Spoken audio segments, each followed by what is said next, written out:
And easily, they were just like, we'll just start coming in at midnight. And this is 8 hours before a regular shift. What was it specifically that Jack did that inspired such loyalty? These are deposits that we're making into our employees' lives, and they're trying to make a withdrawal, and there's nothing in the bank. Understand that ready is more of a decision than it is a feeling. And so just be ready.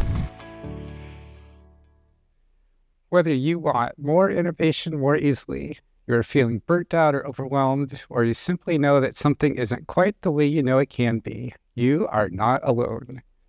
I hear the same from leaders every day.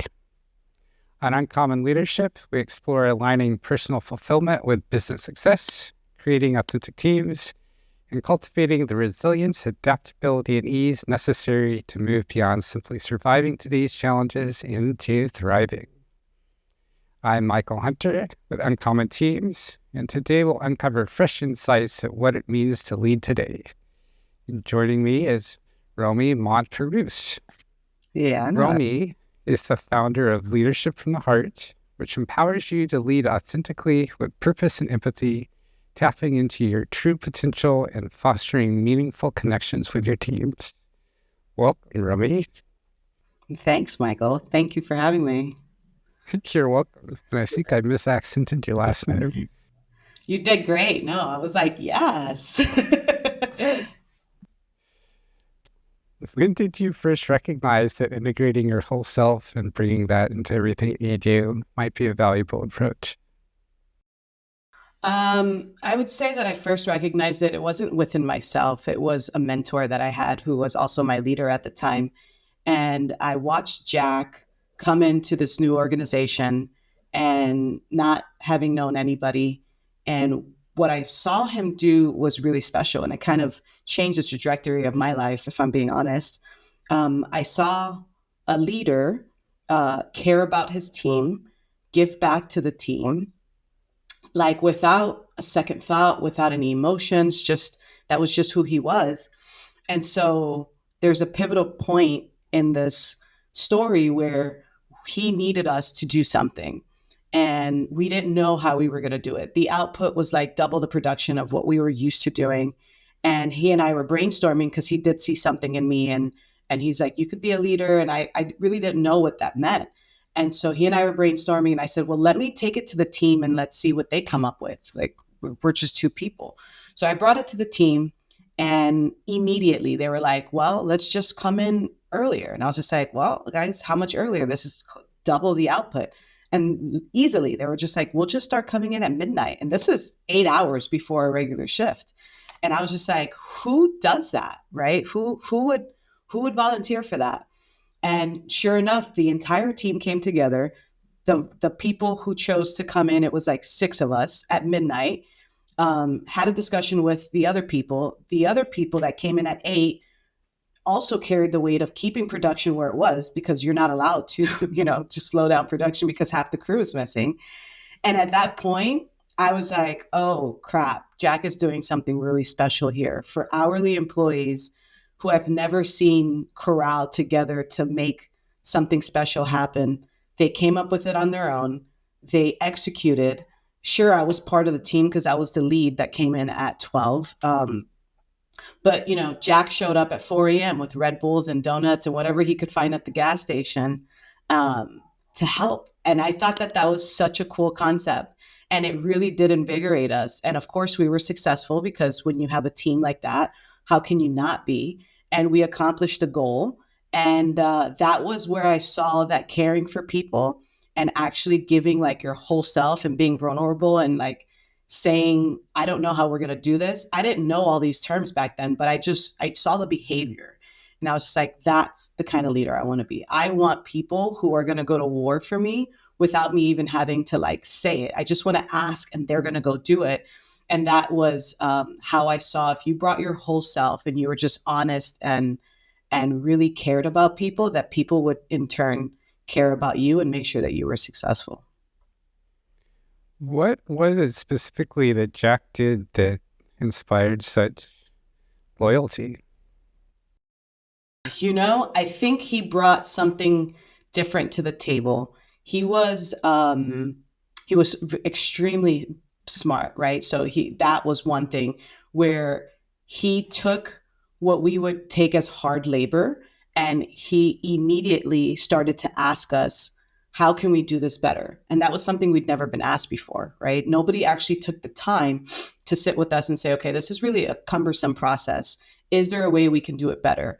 And so I think asking us for our input and actually implementing the things that we said were important to us were the first couple of little nuggets, low hanging fruit that we could tell that, oh, this is going to be different. Another thing he did was celebrate us a lot.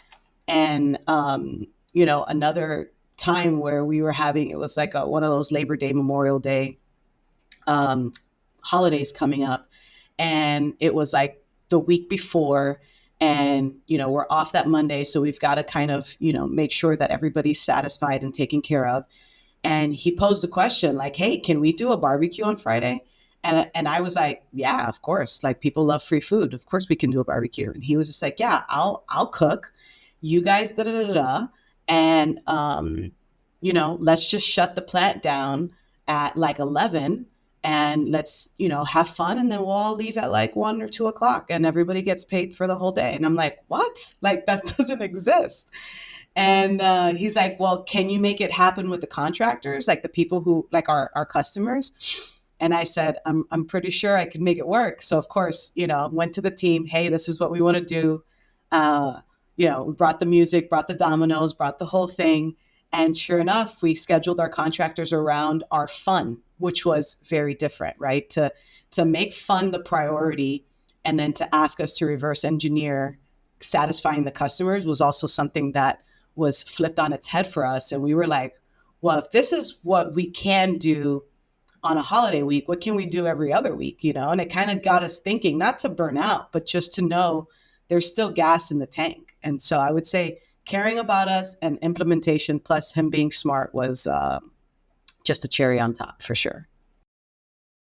Do you know how he sold this to his management? Yeah, I didn't know how he did that. We never even asked. He was the boss, so we didn't even ask him how. But having learned that from him, I, of course, now in turn do these things because I see the value in them.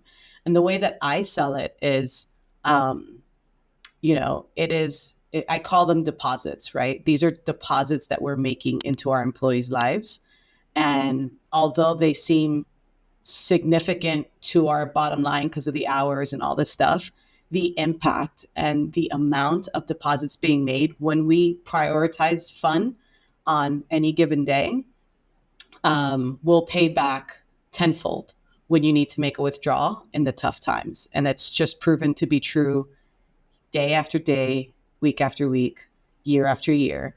As we've encountered really tough times, and some people are going through tough times right now, and they're trying to make a withdrawal, and there's nothing in the bank, and that's because we didn't prioritize first making deposits into what those people find valuable. I like that analogy. It gives a way to frame all this squishy people stuff that can be hard to reason about sometimes in terms of investments, which every good Exactly. business person will understand. And that gives everyone involved in a way to talk about it in terms of not, well, fun is important because we're going to feel better, and the people who feel better are going to work better. It can help us see those squishy investments in terms of more concrete. This is what we're getting from revenue. This is what we're seeing back from customer satisfaction. This is what we're seeing in terms of whatever the metrics are that we care about in this business. And in Exactly. that makes this way easier to prioritize and justify. Right. Exactly. I like that. I like the squishy part of it. I don't remember where I first heard that. I've used it ever since. It's like people are so squishy in so many ways. It's Yeah. both the physical, emotional, intellectual. It's all squishy. Nothing about people is Yeah. hard and firm. And objectives. Yeah, I like squishy instead of soft because we usually call them like the soft part of the business because, like you said, it's people. But yeah, I like it a lot. I'm definitely going to steal it. And soft implies oftentimes in Weak. American culture anyway, and business culture, yeah, weak. Where squishy Yeah. has less of that connotation. Okay. And Yeah. we all know how much those stress people, like that you squeeze them and they pop out in the different directions. For some Right. people, those are super helpful. And it's a good analogy of how squeezing on one thing causes other things to blow out. And we're the same way. We're just like, we're like those stress balls and stress people that Yeah. to I like really it. work well, we have to be balanced, and we can move out of balance in certain directions for extended periods of time. Sometimes if we have to, we can't be out of balance in every direction or we're Right. just flat. Yeah. Yeah. Balance for me is just taking what you need at the moment. There's no telling what it means. I think we grew up thinking it was 50-50, but there's no way, right? Work is going to sometimes require 70% of you, and sometimes home is going to require 70% of you. And you just have to be able to identify that and just take what you need so that you can find that equilibrium again. Yes, and what equilibrium means is different from person to person.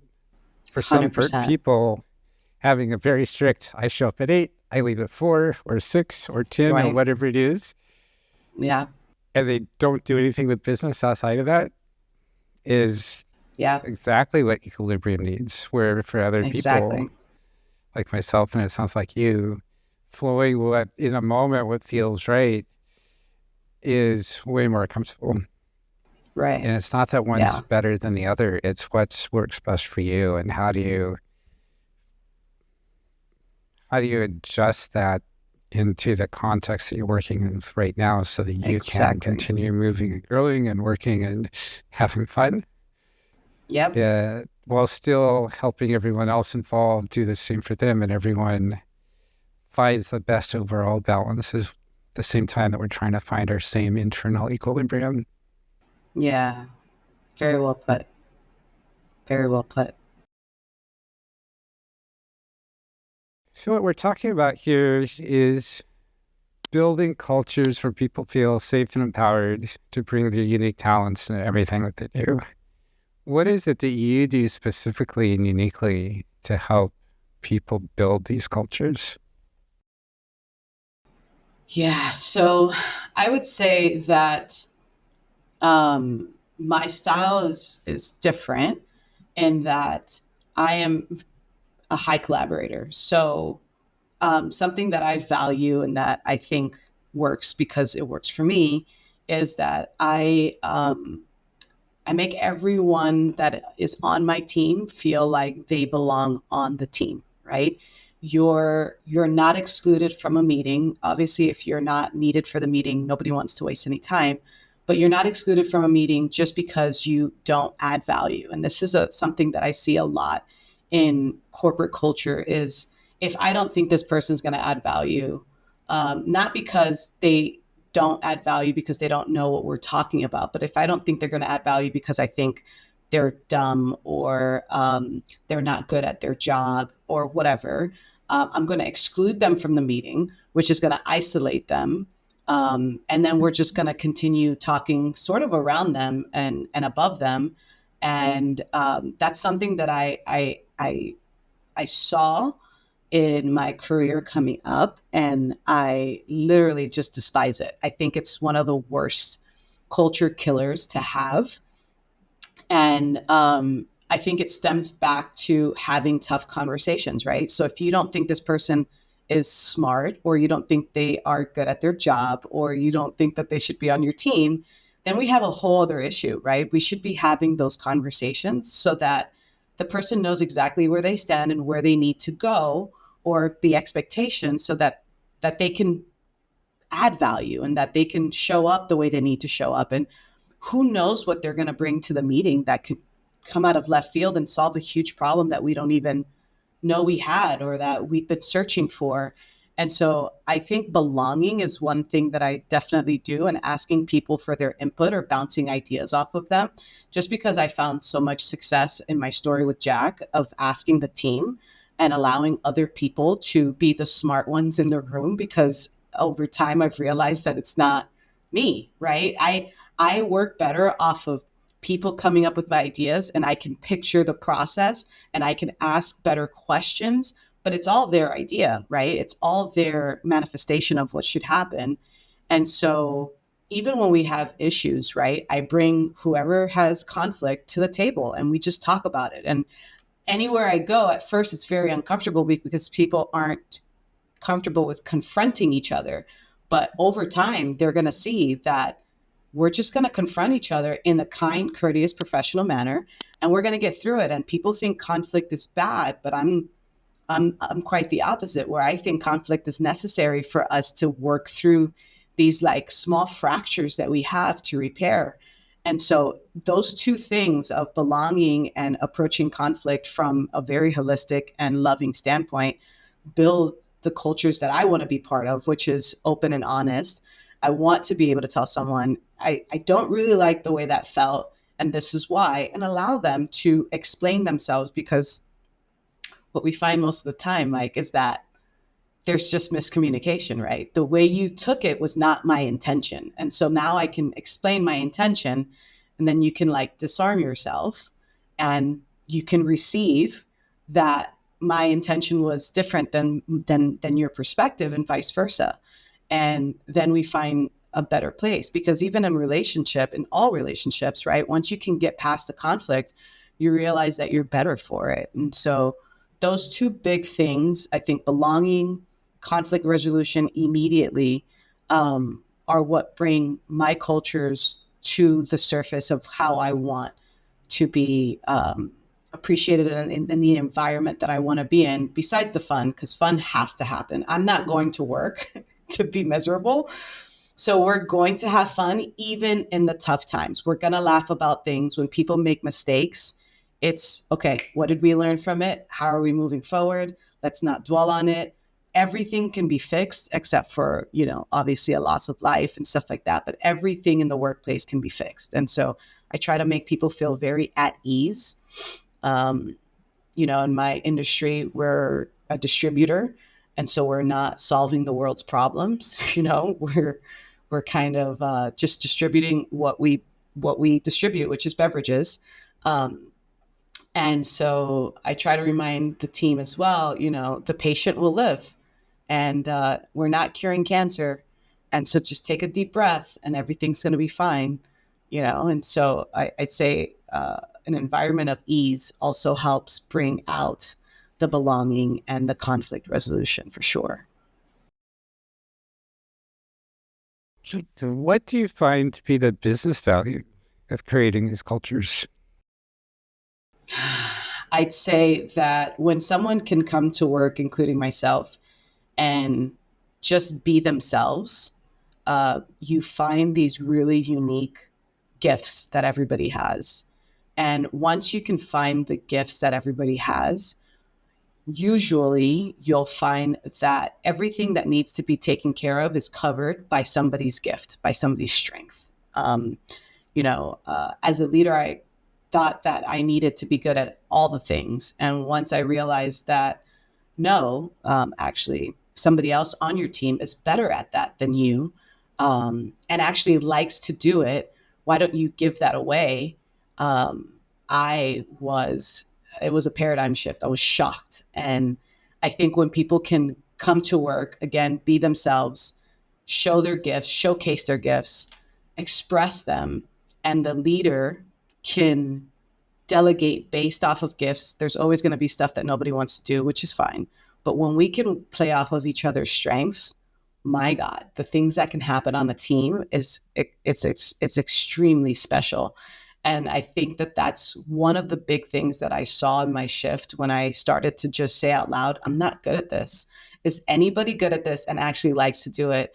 And people raised their hands. And I was just like, oh, great. Okay. Well, I'm good at that. So I'll take that from you, and you could take this from me. And now we're all like vibing. Now everybody's in a better place. And I think that it unfolds. You start it, but then it starts to like just trickle down, and people all of a sudden, I'll walk into the office and I hear, "Oh, you're doing that now? Oh, that's great." Like, because they just realize, I actually like to do that. Can I take that over and you could take this over?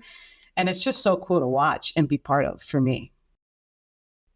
100%. I was on a team once where manager was supposed to send out a newsletter every month to the internal customers explaining all the new features and functionality they've built and some of the new cool things that their internal customers could do.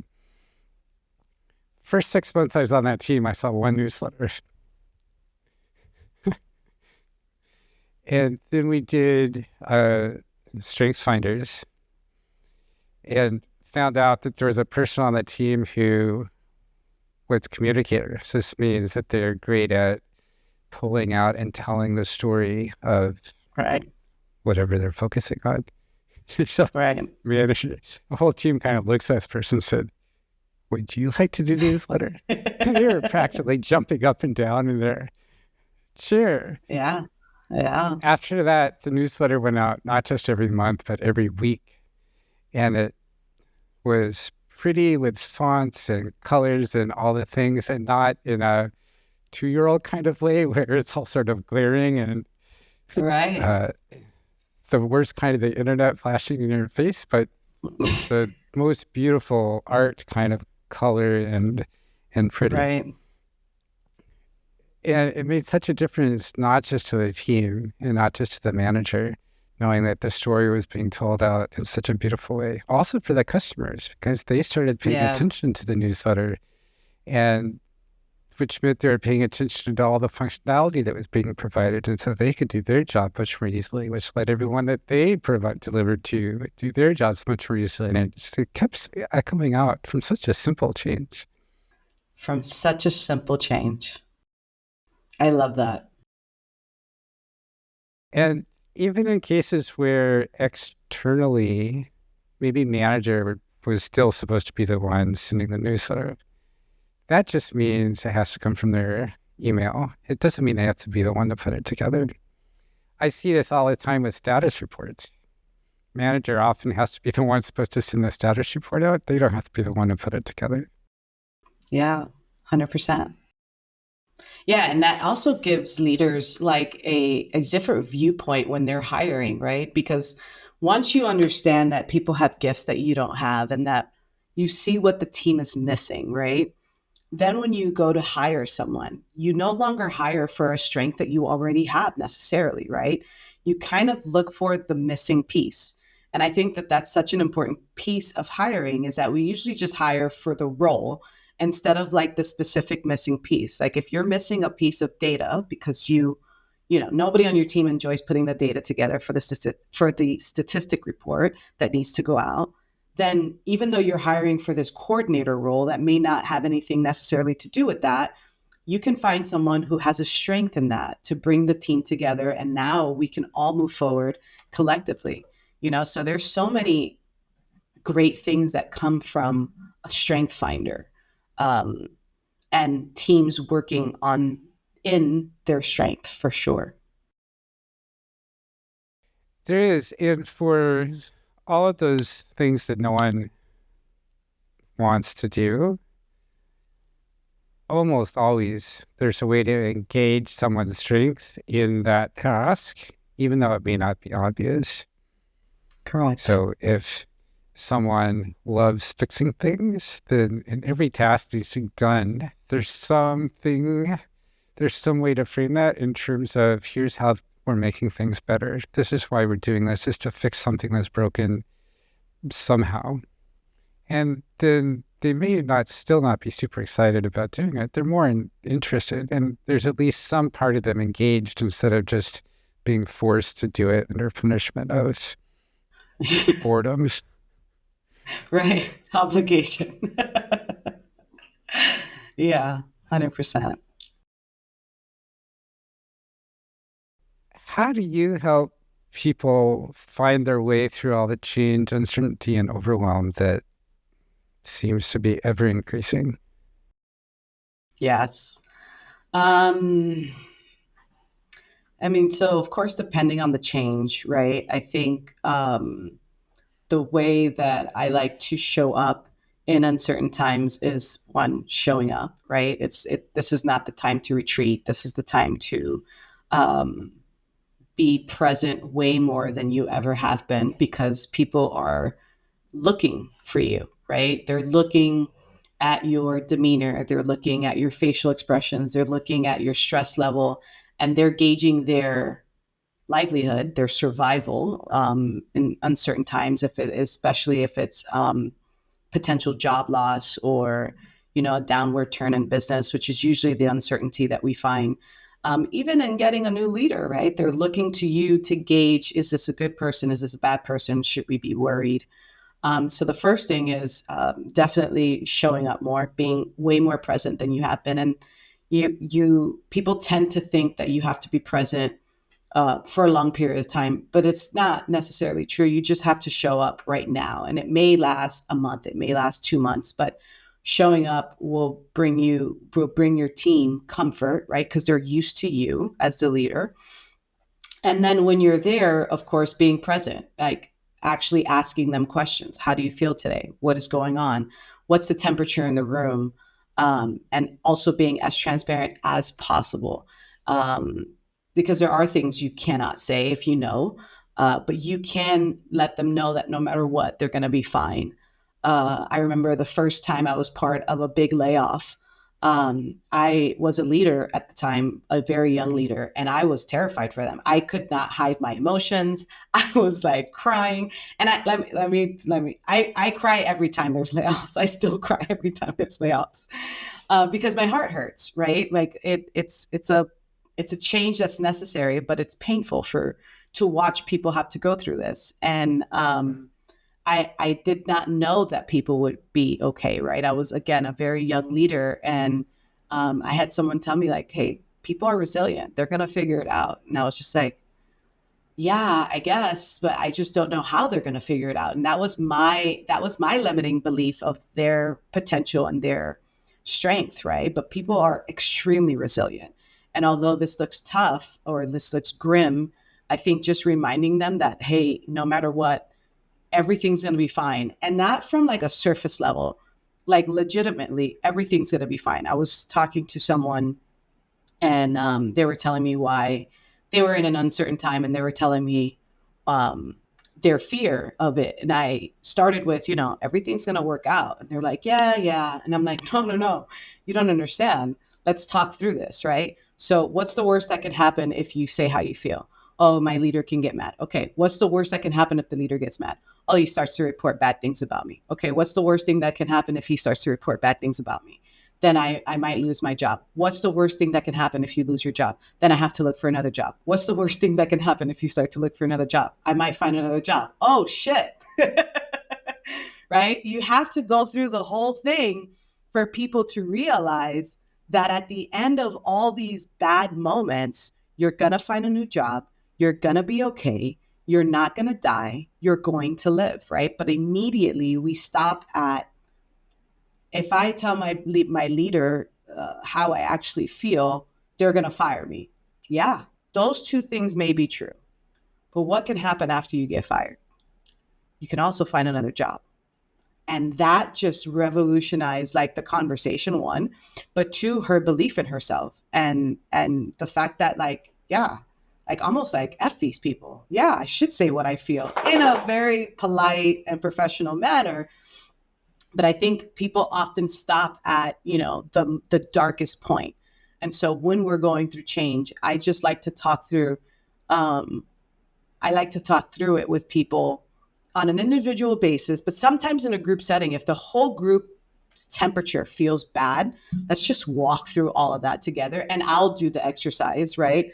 I'll say the things, because obviously this is a big group, but that usually gives 80% of the room relief, because we forget.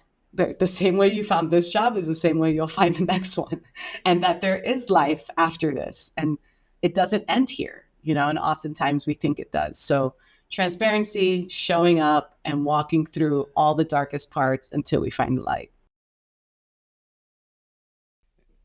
How do you support people as they're going through this shift from I can't do anything I want because of outcomes to, oh, well, those are just near-term outcomes that a little bit farther than that are, oh my gosh, amazing. Yeah. Um, I like to tell people, or I like to ask them to, okay, well, we can't say, because their belief is they can't say all the things. Okay, but what can we say? What's the next small step we can actually take? Right? Because again, I think that we go from 0 to 100 really quickly, right? Anytime we're thinking about doing something and fear kicks in, the fear is I'm going to die. Always, right? I can't get up and publicly speak because I'm going to die, or I'm going to throw up on the floor. You've never thrown up on the floor before. Why would you have that thought? And so I always ask them, okay, so if we can't say all the things, can we say one thing?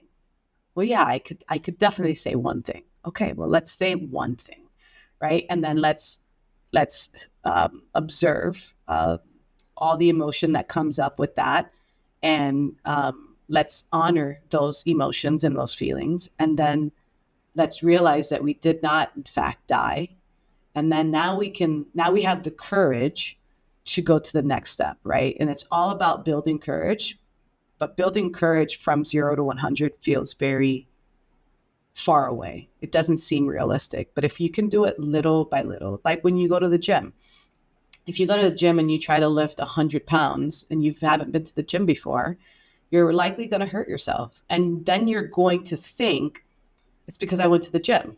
No, it's because you tried to lift 100 pounds on day one.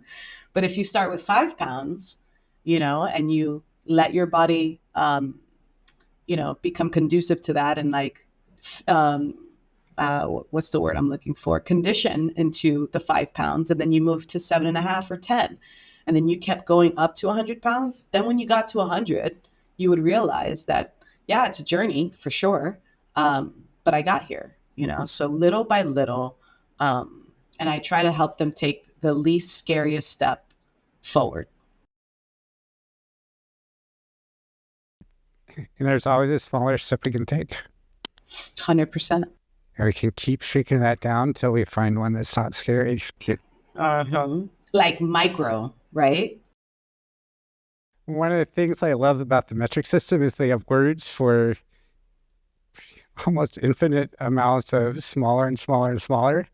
So if a meter's too big a step, we can do a centimeter and then a millimeter, and Yeah. eventually down to like picometers. We can get to something that's small enough to feel We safe. can do something. We can always do something. We can always do something. I like that. What is the best way for people to find you if they'd like to learn more about how to lead the way that you've been talking about today? Yeah. So Instagram and LinkedIn, you can find me both at my first and last name, Romie Montpeirous. And everywhere else, TikTok. Yes, I'm on TikTok. That's where people are. So TikTok, Facebook, even LinkedIn. I do have a page for Leadership from the Heart, and you'll typically see like my face on the profile picture or whatever. But you can find me there. I also have my own podcast that Mike will be on coming in the future, which is Leadership from the Heart. And my website is also Leadership from the Heart, but it's .co, so .co instead of .com.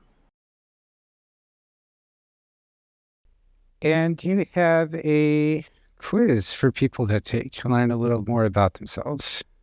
I do. On our website, you'll find a leadership archetype, and that's just an introduction into finding out what kind of leader you are, because I find that understanding who you are as a leader will help you become the leader that you've always wanted to be. I think a lot of us see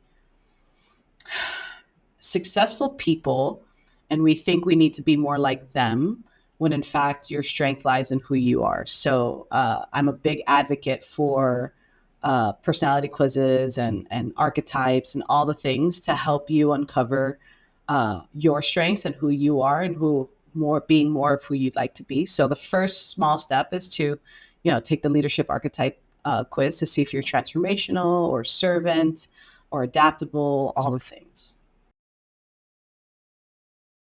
What's your leadership archetype? I am a transformative leader.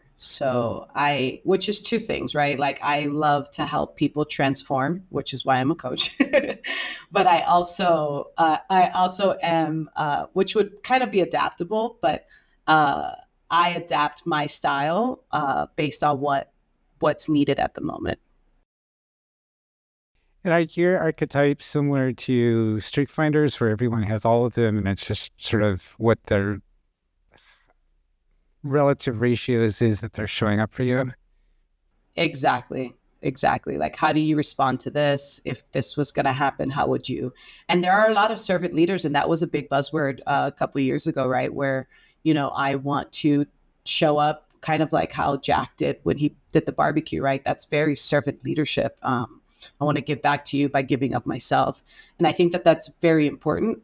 And although there are types, I don't think you're one. I think for me, again, being transformational, being adaptive is really the key. If you have to be agile, so there is a time for you to show up and to be a servant leader, but there's also a time for you to show up and be a different type of leader. And so this is just the very first step. I don't like for people to get hung up on these things because I do feel like people like you and I are very fluid, and I like for people to be able to adjust based on what the team needs right now. Sometimes I have to be the bearer of bad news, and that's okay, right? That's part of the job. As the context shifts, the best way to help everyone move forward shifts. And while we don't need to be skilled in all the archetypes, knowing how to access them enables us to shift into there even the tiniest bit when that's what really helps. So having a little bit of adaptability with transformative sometimes can make all the difference, where just being adaptable or just transforming would everything would explode. Yeah. And I see leaders who are transformational and they get really hung up in being transformational and they think that they can save everyone. And it's a really sad place when they realize that they can't because you put all your eggs in, that basket. And so, again, I love for people to know, yes, I am more like this. That's the whole point of it. I am more like this. And I can't be this for everyone is really important too. So basically what you said, right? The context. And this also brings us back to what we were talking about earlier, that if I know I'm super transformational, what we need today is adaptability. And I can't get into however much adaptability I have today, then I can go to other people on my team who I know are strong and adaptable. That's my base, Exactly. or who they're able to access that today is, I need adaptability. Please help me out because I am not adapting today. Yeah, exactly. I couldn't have said it better myself. Like there are branches to this tree and everyone, right? Everyone has a piece. And, I think Brene Brown says it like her and her husband do this whole thing where like, I'm at a 10 and, the other partner says, well, I'm at a 50, so I guess I'll take it. You know what I mean? And that is key. Like that's in partnership, yes, romantic, but that also works at work. I can walk into the office and just say, I'm definitely not feeling it today, guys. So whatever. And the team will literally say, we got it. Don't even worry about it. We're just glad you're here. And how powerful is that, until I can feel better or until they feel better. And, to be vulnerable in that is beautiful. It is. And so it has been our conversation today. Yes, agreed. What would you like? What would you like to leave our audience with today, Romie? I would say this: if you're in the room, it's because you deserve to be there. Don't second guess it. Don't count yourself out, and understand that ready is more of a decision than it is a feeling. And so just be ready. Thank you. Thank you for our Thank you. conversation today, Romie. Yes, I appreciate it very much. Thank you for having me. You're welcome. Thank you, audience, for joining us today. Romie and I would love to know, what are you ready for? Thanks, and have a great day.